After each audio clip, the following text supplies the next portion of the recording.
Moscow में आज हिंदुस्तान के जवानों ने जो कदमताल किया वो रूस के साथ दोस्ती का एक अहम चैप्टर है। चीन इसे देखकर परेशान हो उठा होगा, उसे भारत रूस की दोस्ती पर भी जलन हो रही होगी। आपको दिखाते हैं कि कैसे चीन की घेराबंदी शुरू हो चुकी है, जिसमें उसे कभी भी नहीं मिलेगी कामयाबी।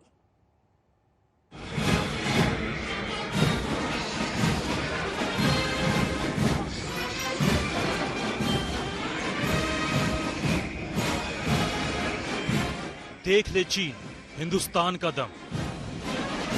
रूस में भारत का स्वागत देख ले। मॉस्को की जमीन पर हिंदुस्तान की शान देख ले। भारतीय सेना की ये धमक देख ले। रूसी फाइटर प्लेन आसमान से सलामी दे रहे थे तो भारतीय जवान भी अपने हौसले का परिचय दे रहे थे। मॉस्को में भारतीय जवानों के कदमताल का जोश चीन ने महसूस किया होगा। चीन को समझ में आ गया होगा कि उसकी गुस्ताखियों की खबर के बीच भारतीय जवानों का जोश कितना हाई है। मौका था नाजी जर्मनी पर सोवियत संघ की जीत के 75वें विक्ट्री डे परेड का, जहां भारतीय सेना के तीनों अंगों के 75 सदस्यीय दल ने हिस्सा लिया और दुनिया को उस विश्व युद्ध में भारतीय जवानों की शहादत को सलाम किया।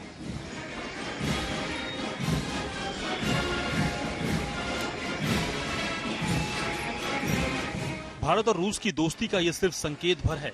इसे देखकर चीन की बेचैनी जरूर बढ़ी होगी। जब से रक्षा मंत्री राजनाथ सिंह मॉस्को पहुंचे हैं, चीन चिंतित है। लेकिन चीन सुन ले कि रूस और भारत की दोस्ती कितनी अहम है। मॉस्को में मेरी विजिट कोविड पैंडेमिक के बाद इंडिया के किसी भी ऑफिशियल डेलीगेशन की पहली या फॉरेन विजिट है। यह हमारी खास दोस्ती का एक यह प्रमाण है।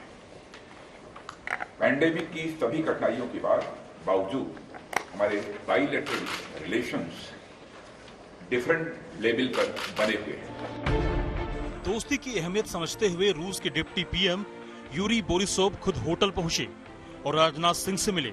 अन्य दूसरे नेताओं से भी मुलाकात हुई, जिसमें रूस ने भारत को S-400 मिसाइल डिफेंस सिस्टम जल्द देने का भरोसा दिया है। दोनों ही देशों के बीच ये $5 बिलियन का सौदा अक्टूबर 2018 में हुआ था। पिछले साल ही भारत 40,000 करोड़ का भुगतान कर चुका है। सौदे के तहत रूस भारत को 5 S-400 मिसाइल डिफेंस सिस्टम देगा। Sukhoi 30 MKI, MiG-29, T-90 tank के पार्ट्स की जल्द सप्लाई पर भी जोर है।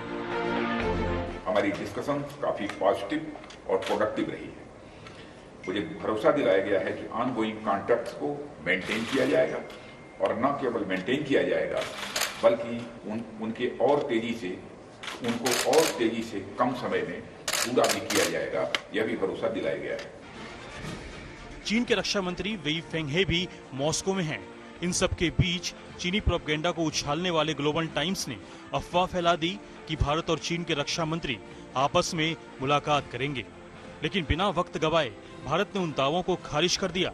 साफ हो गया कि राजनाथ सिंह की चीनी रक्षा मंत्री से फिलहाल कोई मुलाकात नहीं होगी। रक्षा मंत्री के मॉस्को दौरे पर ही चीन ने एक और प्रोपेगेंडा चला। उसने अपील की कि इस नाजुक हालत में रूस भारत से हथियारों की डील नहीं करे, लेकिन वो भूल गया कि दोनों देशों की दोस्ती धोखेबाजी की नहीं, विश्वास की बुनियाद पर मजबूत हुई है। रूस ने चीन को ठेंगा दिखा दिया। एक दिन पहले भी रूस ने चीन को बड़ा झटका दिया जब उसने भारत चीन के विवाद में दखल देने से इनकार कर दिया। साथ ही UNSC में भारत की अस्थायी सदस्यता का समर्थन भी करने का फैसला किया। गीता मोहन, दिल्ली, आज तक। नमस्कार, मैं हूं अंजना ओम कश्यप। हमें उम्मीद है ये वीडियो आपको पसंद आया होगा। लेटेस्ट खबरों के लिए यूं ही देखते रहिए आज तक और इस वीडियो के पसंद आने पर लाइक, शेयर एंड सब्सक्राइब करना ना भूलें।